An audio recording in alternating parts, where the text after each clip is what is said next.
Iran Israel మధ్య పరిస్థితులు అత్యంత ఉద్రిక్తంగా మారాయి. ఇటీవల ఇజ్రాయెల్ ఆపరేషన్ రైజింగ్ లయన్ పేరుతో ఇరాన్లోని అణు సైనిక స్థావరాలపై అకస్మాత్తుగా దాడులు చేసింది. ఈ దాడుల్లో ఇరాన్ అణు కార్యక్రమానికి కీలకమైన నటాంజ్ అణు కేంద్రం తీవ్రంగా దెబ్బతింది. పలువురు అగ్రశ్రేణి సైనిక అధికారులు, 6 అణు శాస్త్రవేత్తలు మరణించారు. దీనికి ప్రతీకారంగా ఇరాన్ 100కు పైగా డ్రోన్లు, బాలిస్టిక్ క్షిపణులతో ఇజ్రాయిల్పై ఈ తెల్లవారుజామున దాడులు చేసింది.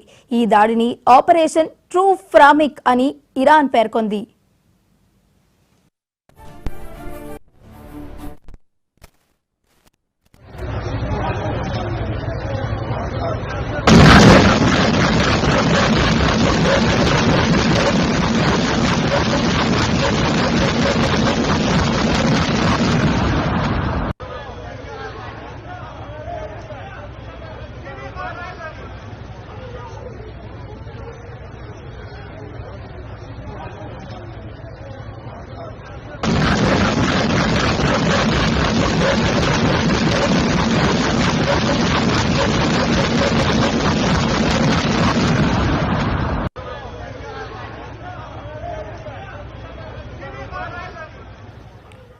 ఇరాన్ శుక్రవారం రాత్రి, శనివారం తెల్లవారుజామున ఇజ్రాయిల్పై 100కు పైగా డ్రోన్లు, క్షిపణులతో దాడి చేసింది.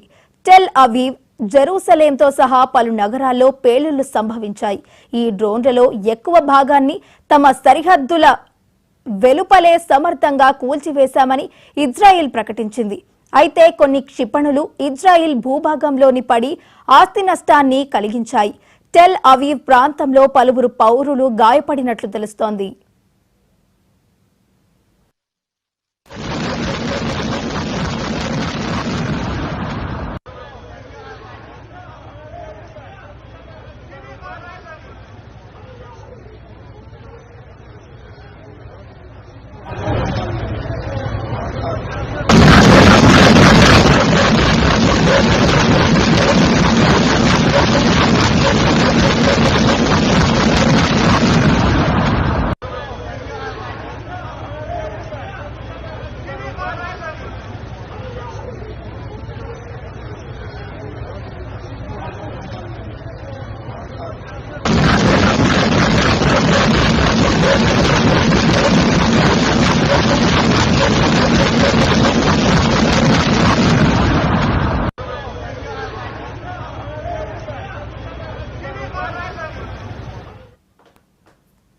ఇజ్రాయెల్ దాడుల్లో ఇరాన్లో 70 మందికి పైగా మరణించగా 320 మందికి పైగా గాయపడ్డారు. వీరిలో అధిక శాతం పౌరులే అని ఇరాన్ పేర్కొంది. ఇజ్రాయెల్ దాడుల్లో revolutionary guards chief Hussein Salami, సాయుధ దళాల chief of staff general Mohammad బఘేరీతో సహా పలువురు అగ్రశ్రేణి సైనిక అధికారులు మరణించినట్లు తెలుస్తోంది. ఈ నేపథ్యంలో ఐక్యరాజ్య సమితి సెక్రటరీ జనరల్ ఆంటోనియో గుటెరెస్ ఇరుపక్షాల సమన్వయం పాటించాలని కోరారు. ఈ దాడుల్లో తమ పాత్ర లేదని అమెరికా స్పష్టం చేసింది. అయితే ఇజ్రాయెల్కు అండగా నిలుస్తామని పేర్కొంది. ఈ ఉద్రిక్తతల కారణంగా చమురు ధరలు పెరగనున్నాయి. ప్రపంచ స్టాక్ మార్కెట్లు పడిపోయాయి.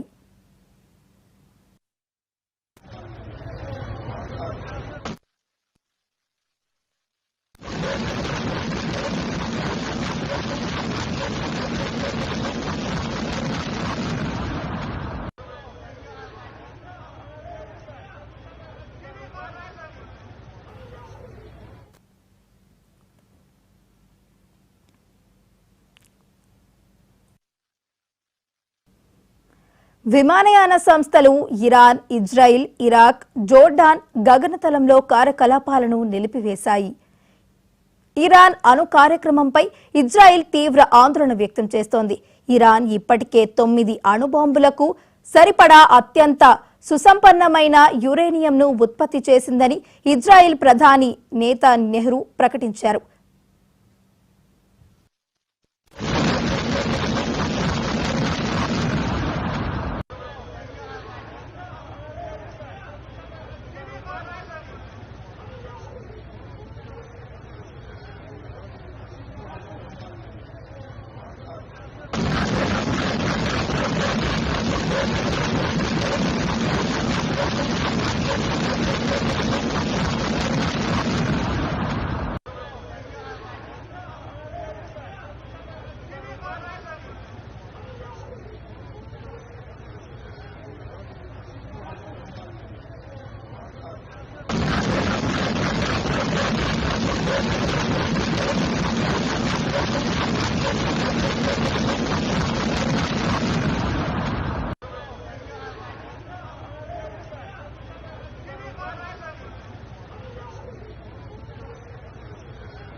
ఈ అణుముప్పును తొలగించడమే తమ దాడుల లక్ష్యమని ఇజ్రాయెల్ స్పష్టం చేసింది. అయితే ఇరాన్ తన అణు కార్యక్రమం శాంతియుతమైనదని పదే పదే నొక్కి చెబుతోంది.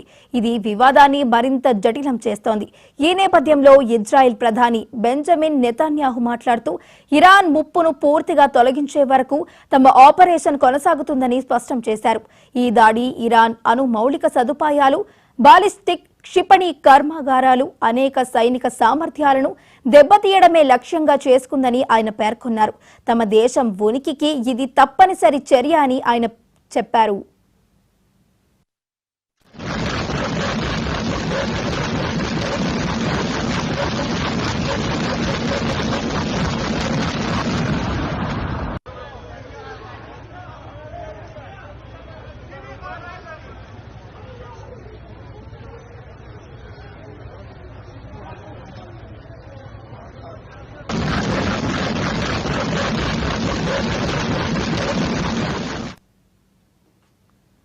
ఇజ్రాయెల్ దాడులపై Iran supreme leader Ayatollah Ali Khamenei తీవ్రంగా స్పందించారు.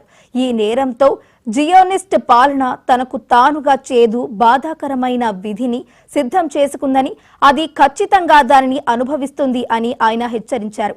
ఇరాన్ ప్రతీకారం తీవ్రంగా ఉంటుందని, ఇజ్రాయెల్ తీవ్ర పరిణామాలు అనుభవించాల్సి వస్తుందని ఆయన చెప్పారు.